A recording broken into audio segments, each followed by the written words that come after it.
अच्छा जी, आज हम बात करेंगे थायराइड डिसऑर्डर्स के बारे में। हाँ, लेकिन उससे पहले हम ये जानेंगे कि थायराइड ग्लैंड या थायराइड डिसऑर्डर्स होते क्या हैं, या थायराइड हार्मोन या थायराइड ग्लैंड एग्जैक्टली क्या चीज़ है। तो सबसे पहले एनाटॉमी जानना ज़रूरी है। तो सबसे पहले हमें अगर हम ये देख लें कि ये थायराइड ग्लैंड जो है एक छोटा सा ग्लैंड है जो कि हमारे नेक के सामने पड़ा होता है। जो ये ट्रैकिया है जिसको हम विंड पाइप कहते हैं अपना आसान अल्फाज में, इसके आगे ये पड़ा होता है। अब ये थायराइड के दो हिस्से होते हैं, एक लेफ्ट लोब कहलाता है और एक राइट लोब। और बीच में जो हिस्सा है जो कि इन दोनों को जोड़ रहा होता है, इसको हम इस्थिमस कहते हैं। सो फंक्शन कैसे करता है थायराइड हार्मोन, तो अगर हम स्टार्ट करें तो सबसे पहले ये ब्रेन है। ब्रेन में एक छोटा सा ग्लैंड है जिसको हम कहते हैं हाइपोथैलेमस। और हाइपोथैलेमस से क्या हो रहा है कि एक सिग्नल आता है, जो कि एक सिग्नल दे रहा होता है किसको, दूसरा एक ग्लैंड है जिसको हम पिट्यूटरी ग्लैंड कहते हैं, और जो कि दिमाग में बिल्कुल मटर जितना छोटा सा ग्लैंड है। अच्छा, इसका काम क्या होता है कि इससे एक दूसरा सिग्नल आगे चला जाता है जिसको हम कहते हैं TSH या थायराइड स्टिमुलेटिंग हार्मोन। तो दिमाग से ये कौन सा हार्मोन आ गया, इसको कहते हैं TSH। अब ये TSH क्या कर रहा होता है, वो चला जाता है यहाँ पे थायराइड ग्लैंड के पास। अच्छा, वहाँ जाके फिर उसको कुछ सिग्नल्स देता है, यानी उसको कंट्रोल कर रहा होता है। अब इसके जेर असर क्या होते हैं, दो तीन दूसरे हार्मोन्स प्रोड्यूस होते हैं, या दो तीन और ख़ास किस्म के केमिकल होते हैं जिनका हमारे जिस्म के अंदर काम बहुत इम्पोर्टेंट काम होता है, जो कि हम आगे जाके डिस्कस करेंगे। अच्छा जी, तो जिस तरह हमने बात की कि ऊपर से एक सिग्नल आ गया, या एक हार्मोन है जिसको हम TSH, जो कि थायराइड ग्लैंड के ऊपर काम करेगा, और इसकी वजह से T3 T4 बनेगा और कैल्सिटोनिन। और फिर वो जाके जिस तरह के पेट के मोटिलिटी को इम्प्रूव करेगा, इसी तरह हार्ट के लिए इम्पोर्टेंट है, इस तरह ब्रेन डेवलपमेंट के लिए बहुत इम्पोर्टेंट है। इसी तरह गुर्दे में अगर देख लें, या फिर बोन हेल्थ के पॉइंट ऑफ व्यू से इन सब का बहुत अहम रोल होता है। जिस्म के जितने भी सारे हिस्से हैं, चाहे दिमाग से लेके, चाहे आंखें हैं, लंग्स हैं, लिवर है, रिप्रोडक्टिव सिस्टम है, ये सारे जितने भी ऑर्गन्स हैं, ये जेर असर होते हैं कि थायराइड हार्मोन के। अगर इसमें थायराइड हार्मोन्स की कमी हो या ज़्यादती हो, उन सब की वजह से ये सारे जो ऑर्गन्स हैं वो इफ़ेक्ट हो जाते हैं, जो कि आगे जाके हम डिस्कस करेंगे। जिस तरह हमने बात की रेगुलेशन के बारे में, कि जिस तरह हाइपोथैलेमस दिमाग के अंदर एक छोटा सा ग्लैंड है, उससे TRH सबसे पहला जो सिग्नल है, ठीक है जी, वो आएगा पिट्यूटरी ग्लैंड के ऊपर। अच्छा, वहाँ से एक हार्मोन प्रोड्यूस होगा जिसको हम TSH कहते हैं, और TSH जाके फिर थायराइड हार्मोन पे एक्ट करेगा, जिसकी वजह से थायराइड हार्मोन्स प्रोड्यूस होंगे। अब थायराइड हार्मोन्स क्या करेगा, जिस्म के डिफरेंट जो ऑर्गन्स हैं, जिसमें लिवर है, ग्लूकोज होम्योस्टेसिस है, ठीक है जी, इसी तरह हार्ट के जो ब्लड प्रेशर है, हार्ट रेट है, ये सारे जो मामलात होते हैं वो जेर असर होते हैं किसके, थायराइड हार्मोन के। अच्छा जी, अब ये एक कंडीशन है जिसको कहते हैं हाइपोथायरायडिज्म। तो हाइपोथायरायडिज्म क्या है, कि हाइपोथायरायडिज्म का मतलब ये है कि अगर थायराइड हार्मोन जितना उसको काम करना चाहिए, अगर वो उतना काम नहीं कर पाता किसी भी वजह से, तो कुछ खास किस्म के जिस्म के अंदर एक इलामत या कुछ खास किस्म के इलामात जाहिर होंगे। और इस पूरी कंडीशन को हम कहते हैं हाइपोथायरायडिज्म। उसमें क्या क्या होगा कि इसके जो टेस्ट करेंगे उसमें भी प्रॉब्लम्स होंगी, और इसी तरह जो बंदा होगा या पेशेंट होगा, उसको भी कुछ खास किस्म के साइन सिम्टम्स होंगे। अब साइन सिम्टम्स हाइपोथायरायडिज्म, या आसान अल्फाज में ये है कि थायराइड अगर कमज़ोर पड़ जाए तो उसमें क्या क्या साइन सिम्टम्स हम एक्सपेक्ट कर सकते हैं। तो अगर ऊपर दिमाग से स्टार्ट करें कि मेमोरी के इश्यूज होंगे, साइकोलॉजिकल डिसऑर्डर्स होने के चांसेस होते हैं, या कंसंट्रेशन का मसला होगा। बास लोगों को हियरिंग के इश्यूज हैं, यानी सुनाई कम देगा। इसी तरह आवाज़ भारी होगा, यानी एक बंदा बिल्कुल ठीक था लेकिन एकदम से उसकी आवाज़ भारी हो जाए, तो ये एक वजह हो सकती है। इसी तरह दिल पे अगर देख लें तो अक्सर जो जो लोग बहुत ज़्यादा, जिन लोगों का थायराइड बहुत कमज़ोर होता है, अच्छा उसमें क्या होगा कि पल्स रेट बहुत स्लो होगा, यानी इनका जो दिल की जो काम करने की सलाहियत वो भी असरअंदाज होगा। और जिसकी वजह से क्या हो सकता है कि हार्ट रेट में मसले होंगे। और इसी तरह दिल के आसपास एक झिल्ली होती है, उसके आसपास उस झिल्ली के अंदर पानी बढ़ने का खदशा होता है। इसी तरह मसल पेन, मस्कुलर पेन होने के चांसेस होते हैं, यानी थकावट होगी, जितना बंदा काम करना चाहेगा उतना नहीं कर पाएगा। थकावट के अलावा दूसरी एक चीज़ होगी, हमेशा बंदे को बहुत ज़्यादा सर्दी लग रही होगी, और इतनी सर्दी के एक आम बंदा, यानी जो कि पहले बिल्कुल ठीक था, अब वो गर्मियों में भी उसको सर्दी लगना स्टार्ट हो जाएगा। अच्छा, इसके अलावा जो आम जनरल जो साइन सिम्टम्स हैं उसमें क्या होगा जी, कि फटीक यानी थकावट, हमेशा ठंड लगना, वजन का बढ़ जाना, यानी एपेटाइट यानी खाना पीना तो एक बंदे का क्या होगा, कम होगा। यानी पहले जो बंदा 2 रोटियां खा रहा होगा, अब वो बेशक या तो 2 कम खा रहा होगा उससे, लेकिन क्या हो रहा है कि वो अगर आधी भी रोटी खा रहा है, वो उसके लिए ज़्यादा पड़ेगा, यानी वेट गेन होना शुरू हो जाएगा। इसी तरह बालों के मसले होंगे।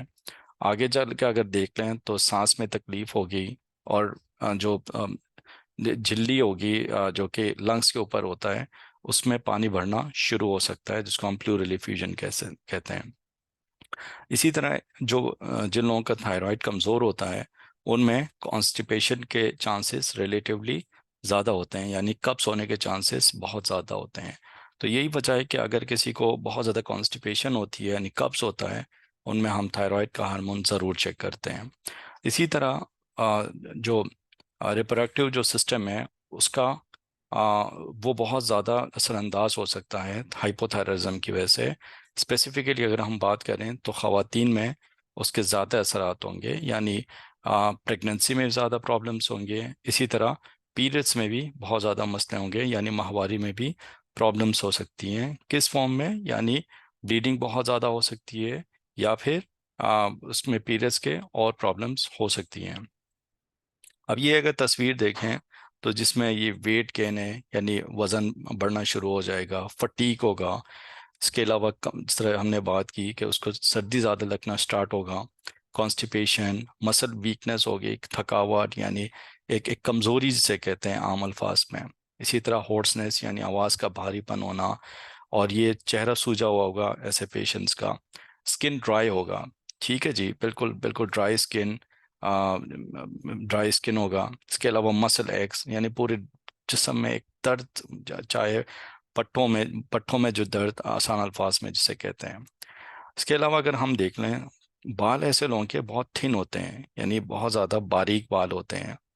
इसके अलावा हार्ट रेट इनका स्लो होगा। डिप्रेशन के चांसेस इन लोगों में रिलेटिवली ज़्यादा होते हैं एज़ कम्पेयर टू नॉर्मल लोगों के। पीरियड्स के जिस तरह हमने बात की, पीरियड्स में काफ़ी ज़्यादा उतार चढ़ाव हो सकती है, जिसका डायरेक्ट इम्पैक्ट उसकी प्रेगनेंसी और प्रेगनेंसी से रिलेटेड जो आउटकम है उस पर पड़ सकता है। इसके अगर आगे अगर हम देखें तो इनलार्ज थायराइड ग्लैंड, तो थायराइड ग्लैंड या थायराइड बांस लोगों का बढ़ सकता है, जिसकी वजह से सांस लेने में दिक्कत हो सकती है। अगेन वही चीज़ है, इसको पिक्चोरियल फॉर्म में हमने करने की कोशिश की है। यानी हार्ट रेट कम हो सकता है, ब्लड प्रेशर इन लोगों में बढ़ सकता है, इसी तरह कोलेस्ट्रॉल का लेवल इन लोगों में बढ़ सकता है, मसल वीकनेस और मसल पेन दोनों हो सकती हैं। और इसके अलावा हाँ, हॉर्सनेस है, dry skin, joint pain and stiffness, यानी एक स्टिफनेस होगी, यानी बंदा जितना जॉइंट्स में ना बहुत ज़्यादा तकलीफ होगी, छोटी छोटी चीज़ों में काम करते हुए भी वो थकना शुरू हो जाएगा, और पेन बहुत ज़्यादा होगा जिस्म के अंदर। अच्छा, वजूहात क्या हैं, ये मतलब थायराइड हाइपोथायरायडिज्म या कि कमज़ोर थायराइड जिसे कहते हैं, तो इसकी क्या वजूहात हैं। तो कॉमन जो वजूहात हैं, ऑटोइम्यून डिजीज़, यानी हमारे जिस्म के अंदर कुछ ऐसे सेल्स बन जाएं जो कि जाके क्या करें, थायराइड को डिस्ट्रॉय करें, यानी थायराइड को कमज़ोर करें, तो ये एक बहुत बड़ी वजह है। इसके अलावा अगर किसी का ऑपरेशन हो जाए जिसमें थायराइड पूरा या आधा थायराइड अगर निकाल दें, उसके बाद भी थायराइड के काम करने की जो सलाहियत कम पड़ सकती है। या जिन लोगों को आयोडीन के जो कतरे पिलाए जाते हैं उसके बाद भी हाइपोथायरॉयडिज्म होने के चांसेस होते हैं। बास लोगों के पैदाइशी तौर पर थायराइड जो होता है कमज़ोर होता है, जो कि बचपन से ही या पैदाइश के वक्त ही पता चल जाता है। कुछ मेडिसिन्स हैं, उनकी वजह से भी हो सकता है, तो हमेशा ये चेक करना चाहिए कि जो मेडिसिन्स आप ले रहे हैं उसकी वजह से थायराइड कहीं कमज़ोर तो नहीं पड़ रहा। इसके अलावा आयोडीन का बहुत ज़्यादा होना या बहुत कम होना, ये दोनों वजूहात हो सकती हैं। या फिर पास टाइम अगर पिट्यूटरी ग्लैंड जो कि मास्टर ग्लैंड हम कहते हैं, अगर उसमें कोई प्रॉब्लम हो जाए, यानी उसका ऑपरेशन हो जाए या रेडिएशन हो जाए या कोई और वजह की वजह से भी थायराइड की काम करने की सलाहियत कम हो सकती है। अब इसको ट्रीट कैसे करें? तो देखें, दो तीन चीज़ें हैं। अगर जनरली हम ये करते हैं, इसके लिए एक हार्मोन है जिसको हम थायरोक्सिन कहते हैं, जो कि लाइफ लॉन्ग लेनी पड़ती है। और इसकी जो डोजेज होती हैं वो डिपेंड करता है ओवरऑल मरीज की कंडीशन के ऊपर। अगर कोई बंदा चलता फिरता है, उसके लिए उस मुताबिक उस मुताबिक डोजेस एडजस्ट होती हैं। और दूसरा हम ये देखते हैं कि बंदे का वज़न कितना है। तो जितना वज़न ज़्यादा होगा, जितना क्लिनिकल स्टेटस, क्लिनिकली कितना पेशेंट सिम्टोमेटिक है, इसके अलावा प्रेगनेंसी है या नहीं है, ये सारी चीज़ें इसमें इम्पॉर्टेंट हैं। तो ये नहीं होता कि कोई पेशेंट के क्लिनिकली इतने सिम्टम्स नहीं हैं। हो सकता है कि एक लेवल पे एक पेशेंट को हम ट्रीट करें, लेकिन उसी लेवल पे दूसरे पेशेंट को हम ट्रीट ना करें, स्पेसिफिकली ख़वातीन में या वो लोग जो कि प्रेगनेंसी प्लान कर रहे हों। तो इसके लिए जो दवाई दी जाती है उसको हम थायरोक्सिन कहते हैं। अच्छा, उसकी ख़ास बात यह है कि थायरोक्सिन हम सुबह में देते हैं, यानी खाली पेट दी जाती है। और उसमें कोशिश ये की जाती है कि अगले 3-4 घंटों तक कोई ऐसी दवाई न दें कि जिसमें मतलब थायरोक्सिन की एब्जॉर्प्शन में प्रॉब्लम हो जाए। कॉमनली जो मेडिसिन्स जो कि इसमें प्रॉब्लम्स कर सकती हैं, लाइक कैल्शियम की गोलियां, जिस तरह आयरन के टैबलेट्स, मल्टीवाइटामिन्स, ये टैबलेट्स ऐसी होती हैं जो कि कोशिश ये करनी चाहिए कि अगर कोई बंदा सुबह थायरोक्सिन ले ले, अगले 4 घंटों तक मतलब ये दवाइयाँ न ले, यानी या कि दोपहर में ले लें या किसी और टाइम ले लें, ताकि एब्जॉर्प्शन में प्रॉब्लम ना हो। अच्छा, एक दफ़ा थायरोक्सिन आप स्टार्ट करें तो उसके बाद फिर वक्फे वक्फे से टीएसएच और FT4 को लेवल को देखते हुए आप डोज को एडजस्ट करते हैं। तो और एक दफ़ा डोज एडजस्ट हो जाए तो उसके बाद फिर हम जो मॉनिटरिंग है उसको, जो उसकी फ्रिक्वेंसी है उसको हम कम करते हैं। अच्छा, 3-4 कंडीशंस ऐसी हैं कि जिसमें थायरोक्सिन की डोज को एडजस्ट करना बहुत ज़रूरी होता है। जैसे कि प्रेगनेंसी, अगर कोई किसी किसी को कोई बंदा, कोई खातून प्रेग्नेंट हो जाए, या वेट गेन या वेट लॉस की सूरत में आपने डोज एडजस्ट करना होता है। बाकी इसके अलावा कुछ और मेडिसिन अगर कोई बंदा ले रहा हो, उस मुताबिक आपको मेडिसिन, जो थायरोक्सिन की जो डोज है उसको एडजस्ट करना पड़ता है। अच्छा, थायरोक्सिन में एक इम्पॉर्टेंट चीज़ ये है कि कोशिश ये करनी चाहिए कि ये किसी अच्छे स्टोर से ले लें। प्रॉब्लम ये है कि अगर कोई छोटे स्टोर से ले लें, जहाँ पे जो इसकी जो यानी साइकिलिंग बहुत कम हो, यानी कि इतना ज़्यादा सेल नहीं होता हो, तो इसकी कैपेसिटी या उसकी एफिकेसी या उसका पावर में प्रॉब्लम्स आ सकती हैं। तो कोशिश ये करें कि ऐसा मतलब महीने महीने के लिए एक टैबलेट ले लें, सालों सालों के लिए अपने पास स्टोर ना रखें। और टेम्परेचर का ख्याल रखें इसके पॉइंट ऑफ व्यू से। अच्छा जी, थायराइड कोमा अगर हो तो उसमें क्या हो सकता है? Thyroid hypothyroid coma, myxoedema coma जिसे कहते हैं, उसमें फिर बंदे को जिस तरह कोमा यानी गनूदगी हो सकती है, इतनी गनूदगी कि उसको जगाना मुश्किल हो। ये ऐसी कंडीशन है जिसमें अस्पताल में उसका इलाज होना ज़रूरी होता है। और इसका कोई ये नहीं है कि छोटे क्लिनिक में या फिर किसी छोटे सेंटर में उसका इलाज हो। कोशिश ये करनी चाहिए कि किसी मल्टी डिसिप्लिनरी सेंटर में इसको ट्रीट किया जाए, क्योंकि इसमें सिर्फ ये नहीं होता कि थायराइड रिप्लेसमेंट, इसके अलावा इसमें दूसरी चीज़ें भी देखनी होती हैं, जिसमें स्टेरॉइड का कवर देना, इलेक्ट्रोलाइट्स या नमकियात को देना। बाकी अगर इंटरकरेंट इन्फेक्शन, किसी को इन्फेक्शन चल रहा हो, उसके पॉइंट ऑफ व्यू से देखा जाता है, यानी एंटीबायोटिक्स दी जाती हैं। और इसके अलावा रिस्पिरेटरी सपोर्ट भी बास टाइम कंसिडर किया जाता है। एक बंदा थायरोक्सिन ले रहा हो लेकिन फिर भी फ्लक्चुएशंस आ रही हो, यानी कभी थायरोक्स टीएसएच का जो लेवल है वो बिल्कुल ठीक आता हो या बास टाइम बिल्कुल आउट हो, तो इसकी क्या क्या वजूहात हो सकती हैं। तो इसमें देखें, इन सबसे जो इम्पोर्टेंट है वो कंप्लाइंस है। कंप्लाइंस का मतलब ये है कि एक बंदा अगर छोड़ छोड़ के ले ले, यानी कभी लेता हो कभी छोड़ देता हो, तो उसमें ये सबसे कॉमन वजह है। इसके अलावा पोटेंसी में भी फर्क आ सकता है, यानी जितनी दवाई के ऊपर लिखी हुई है डोजेज, लेकिन अगर वो अगर यानी उसकी शेल्फ लाइफ बहुत ज़्यादा हुई हो, यानी कि उसको बहुत पुरानी दवाई हो, तो उसमें भी प्रॉब्लम्स आ सकती हैं। इसके अलावा टाइमिंग और फूड इंटरेक्शंस, यानी जिस तरह हमने बात की कि ऐसा तो नहीं है कि सुबह आपने थायरोक्सिन ले ली, उसके फौरन बाद आप कैल्शियम की गोली ले रहे हैं या कुछ ऐसी दवाइयाँ ले रहे हो कि जो कि इसकी एब्जॉर्प्शन को कम करती हों। तो कोशिश ये करनी चाहिए कि ऐसी दवाइयाँ वक्फे के, यानी कम से कम 4 घंटे का वक्फा होना चाहिए। इसके अलावा कुछ फूड्स हैं वो हमें देखनी चाहिए कि जिसकी वजह से थायराइड में प्रॉब्लम्स हो सकती हैं। और हार्मोनल फ्लक्चुएशन जिस्म के अंदर अगर हों तो उसमें भी ये सारी चीज़ें हो सकती हैं। लाइक वाइज प्रेगनेंसी में भी थायराइड की जो लेवल्स हैं उसमें बहुत ज़्यादा फ्लक्चुएशंस आ सकती हैं। तो अगर कोई बंदा जिसको हाइपोथायराइड हो और वो प्रेगनेंसी प्लान कर रहा हो, तो उसके जो टारगेट्स होते हैं या टीएसएच का जो लेवल हमने मेंटेन रखना होता है वो बहुत स्ट्रिक्ट होता है, वो डिफरेंट होता है, बजाय इसके कि उस बंदे के जो किसी कोई प्रेगनेंसी वगैरह करने का प्लान ना हो या मेल हजरात में। तो अगर कोई खातून जो प्रेगनेंसी प्लान करे, उसको ज़रूर ज़रूर अपने जो डॉक्टर हैं उनके साथ कंसल्ट करना ज़रूरी होता है, और वक्फे वक्फे से अपने थायराइड का हार्मोन चेक करना ज़रूरी होता है। उसकी वजह यह है क्योंकि थायराइड का जो लेवल है या थायराइड का कंट्रोल है, इट डायरेक्टली इम्पैक्ट्स, यानी उसका बहुत असर होता है प्रेगनेंसी कंसीव करने में। इसके अलावा कंसीव के अलावा भी अगर लेट सपोज कंसीव हो भी जाए, तो उसके बाद जो सक्सेसफुल आउटकम है, यानी पूरा सक्सेसफुली प्रेगनेंसी हो जाए, तो वो बहुत ज़्यादा असरअंदाज होता है थायराइड के लेवल के साथ। अगर थायराइड का लेवल सही तरीके से अचीव ना हो, तो उसकी वजह से प्रेगनेंसी के आउटकम्स में प्रॉब्लम्स आ सकती हैं। तो ये बहुत ज़रूरी है कि अगर कोई प्रेग्नेंट हो जाए और जो कि ऑलरेडी थायरोक्सिन ले रहा हो, तो वो अपने डॉक्टर से ज़रूर मशवरा करे और थायराइड का लेवल मेंटेन रखे। अच्छा जी, ये तो बात हो गई हाइपोथायराइडिज्म की। अभी हम बात करते हैं हाइपरथायराइडिज्म की।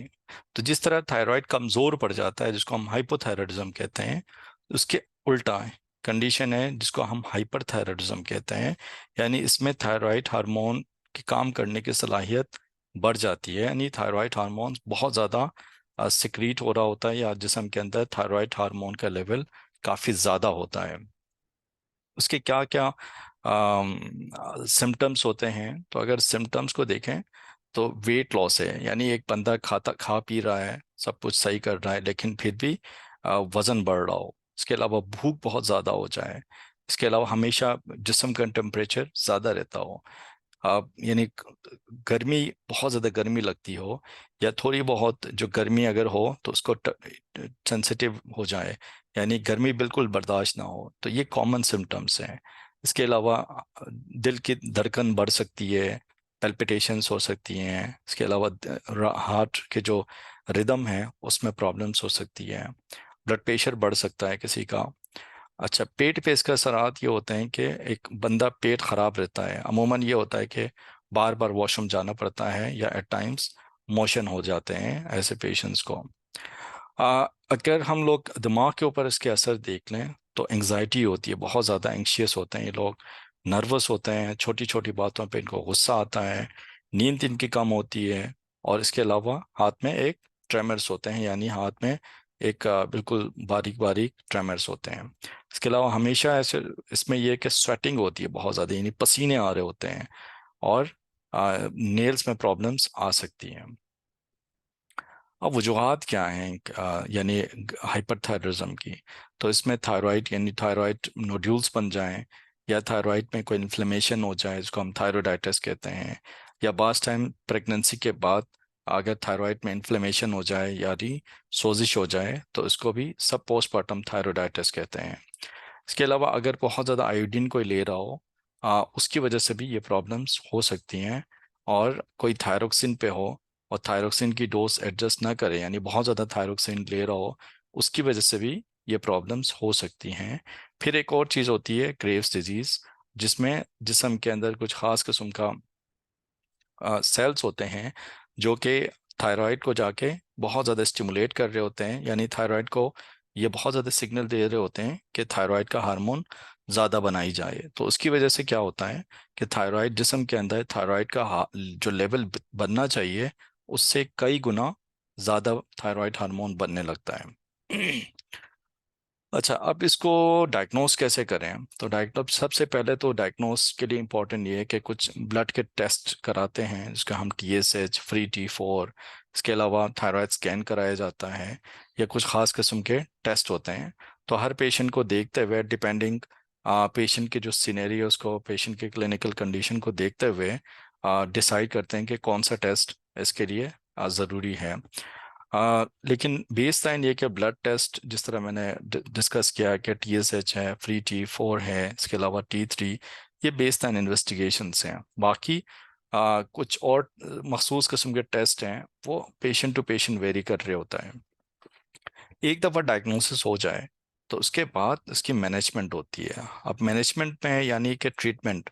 अब ट्रीटमेंट क्यों ज़रूरी है? देखें, ट्रीटमेंट इस वजह से ज़रूरी है क्योंकि इसका जो डायरेक्ट असर होता है पेशेंट की ओवरऑल सेहत और मॉर्बिडिटी एंड मोर्टेलिटी के ऊपर इसके असरात होते हैं। तो ऑप्शंस क्या क्या हैं कि टैबलेट्स फॉर्म में हैं, रेडियो एक्टिव आयोडीन यानी आयोडीन के कतरे पिलाते हैं, या एट टाइम्स ये मतलब ये कि अगर कंट्रोल ना हो तो ऑपरेशन करने की ज़रूरत पड़ सकती है। तो मेडिकल मैनेजमेंट यानी कि दवाइयाँ किन किन लोगों को देते हैं। सो दवाइयों का इम्पोर्टेंस इस वजह से, एक तो सिम्टम्स जो होते हैं फौरी रिलीव करते हैं। दूसरा, थायराइड की जो बहुत ज़्यादा बन रहा होता है जिस्म के अंदर, उसको कंट्रोल कर रहा होता है। कॉमनली हमारे पास जो मेडिसिन हैं जिसमें कुछ खास किस्म के टैबलेट्स बीटा ब्लॉकर्स कहते हैं या कैल्शियम चैनल ब्लॉकर्स कहते हैं, ये टेम्परेरी तौर पर देते हैं और जैसे जैसे सिम्टम्स बेहतर होते हैं फिर आहिस्ता आहिस्ता करके इनकी डोज कम करते करते फिर बंद करते हैं। दूसरी कुछ खास किस्म की मेडिसिन्स हैं हमारे पास जिसको हम जिस तरह न्यूमरकजोल है या प्रोपाइल थायरोसिल कहते हैं। ये जो टैबलेट्स हैं वो शुरू में हम स्टार्ट करते हैं पहले पेशेंट से बात करके, पेशेंट की कंडीशन को देखते हुए शुरू में हाई डोज दी जाती है, फिर आहिस्ता आहिस्ता आहिस्ता डोज जो है वो टेपर की जाती है, आहिस्ता आहिस्ता आहिस्ता कम की जाती है। अच्छा, इसमें ये इंपॉर्टेंट चीज़ है कि अगर कोई न्यूमरकजोल पे हो तो उसमें एक ख़ास किस्म का एक साइड इफ़ेक्ट होता है जिसमें जिसको हम ए ग्रेनुलोसाइटोसिस कहते हैं। तो इसके लिए ज़रूरी ये है कि पेशेंट वक्फे वक्फे से अपने डॉक्टर को देखता रहे, और अगर कभी बुखार हो, गले में कोई तकलीफ़ हो, यानी इन्फेक्शन वाले मामला हो, तो फ़ौरन अपनी गोली को बंद करके अपने डॉक्टर से मशवरा करे और अपना CBC यानी खून का एक टेस्ट होता है उसको ज़रूर चेक कर लें। अच्छा, की ख़ास बात यह है कि अगर किसी को ग्रेव्स डिजीज़ हो, इस तरह हमने डिस्कस किया, तो उसमें 40 से 50% जो लोग होते हैं वो उसको बहुत अच्छा रिस्पॉन्ड करते हैं। इतना अच्छा रिस्पॉन्ड करते हैं कि 12 से लेके 18 महीने तक जब ट्रीटमेंट देते हैं तो अप टू 40% जो लोग होते हैं वो बिल्कुल रिमीशन में चले जाते हैं, यानी इनका थायराइड का लेवल बिल्कुल ठीक हो जाता है। तो एक दफ़ा किसी का ठीक हो जाए तो उसके बाद वक्फे वक्फे से उनको मॉनिटर किया जाता है। दूसरा एक ऑप्शन होता है जिसको हम रेडियो एक्टिव आयोडीन कहते हैं। तो ये उसके भी कुछ खास, यानी कि अगर मल्टीनोडल गोइटर हो, यानी थायराइड के अंदर बहुत सारे नोड्यूल्स बने हों जो कि ज़्यादा काम कर रहे हों, उनमें दिया जाता है। ग्रेव्स डिजीज़ है जो कि पहले आपने दवाई दी हो लेकिन दवाई को रिस्पॉन्ड ना करे, तो ये भी एक ऑप्शन है, इसमें हम दे सकते हैं। अच्छा, रेडियो एक्टिव आयोडीन हम किन लोगों में नहीं देते हैं? एक प्रेगनेंसी, यानी प्रेगनेंसी जो कि अगर प्रेग्नेंट हो खातून उसमें तो बिल्कुल नहीं देते हैं, या प्रेगनेंसी जो प्लान कर रहे हो तो उसमें हम कोशिश ये करते हैं कि कम से कम 6 मंथ्स का गैप होना चाहिए। बाकी अगर उसकी वजह से यानी कोई ब्रेस्ट फीडिंग पे हो बच्चे को दूध पिला रहा हो, उसमें भी हम रेडियो एक्टिव आयोडीन को अवॉइड करते हैं। या रेडियो एक्टिव आयोडीन की वजह से कोई साइड इफ़ेक्ट्स पहले हुआ हो या उससे रिलेटेड कोई और कोई प्रॉब्लम हो, तो उसको भी हम अवॉइड करते हैं। रेडियो एक्टिव आयोडीन देने का एक जो प्रॉब्लम है वो ये है कि इसमें हाइपोथायराइड हो जाते हैं। हाइपोथायराइड का मतलब ये है कि आपने आयोडीन के कतरे तो पिला दिए, लेकिन वो आयोडीन जाके जो ग्लैंड का वो हिस्सा जो कि बहुत ज़्यादा काम कर रहा होता है उसको तो जला देता है, यानी उसको तो डिस्ट्रॉय कर देता है, लेकिन उसके साथ जो जो नॉर्मल पार्ट है उसको भी असरअंदाज करता है, उसको भी जला देता है। उसकी वजह से क्या हो सकता है कि एक कंडीशन दूसरी डेवलप हो जाती है जिसको हम कहते हैं हाइपोथायरिज्म। यानी पहले जो थायराइड ज़्यादा काम कर रहा था, अब चूंकि आपने रेडियो एक्टिव आयोडीन को पिलाया और जिसने इस पूरे ग्लैंड को एक तरह से डिस्ट्रॉय किया उसने, अब उसकी वजह से क्या होगा कि ये ग्लैंड कमज़ोर पड़ जाएगा। ठीक है जी।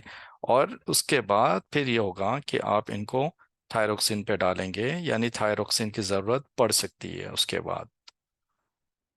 तीसरी एक कंडीशन है जिसको हम कहते हैं सर्जरी, यानी तीसरी जो ऑप्शन है, सॉरी, तो जिसको कहते हैं सर्जरी। यानी सर्जरी हर किसी में नहीं करते, हर किसी को ऑपरेशन की ज़रूरत नहीं होती, लेकिन अगर किसी को पहले आपने दवाइयाँ दी, उसकी वजह से कोई सीवियर किस्म के रिएक्शन हो गए, उसमें हम सर्जरी को कंसीडर करते हैं।